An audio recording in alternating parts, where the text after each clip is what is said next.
আজ একটা অর্ডার পেলাম।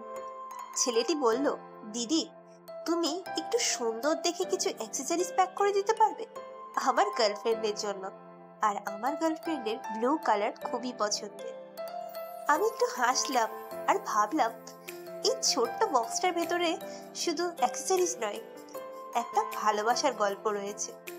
তাই আমি দেরি না করে চটপট শুরু হয়ে গেলাম গিফটটি রেডি করার জন্য। এখানে রয়েছে স্ক্রাঞ্চি, একটা ব্রেসলেট, একটা সাইড ক্লিপ, একটা কোরিয়ান ফ্লাওয়ার ক্লিপ আর বাটারফ্লাই ক্লিপ, আর রয়েছে একটা সুন্দর কানের জোড়া। যখন ওর গার্লফ্রেন্ড এই গিফটটা খুলবে, ঝলমল করবে শুধু এই অ্যাক্সেসরিজগুলোই নয়, তাদের সম্পর্কটা। আমরা শুধু জুয়েলারিজ বা অ্যাক্সেসরিজ পাঠাই না, পাঠাই ভালোবাসা, যত্ন। অক্সিপ্ল্যান, যেখানে প্রতিটি অর্ডার এক একটি ভালোবাসার গল্প।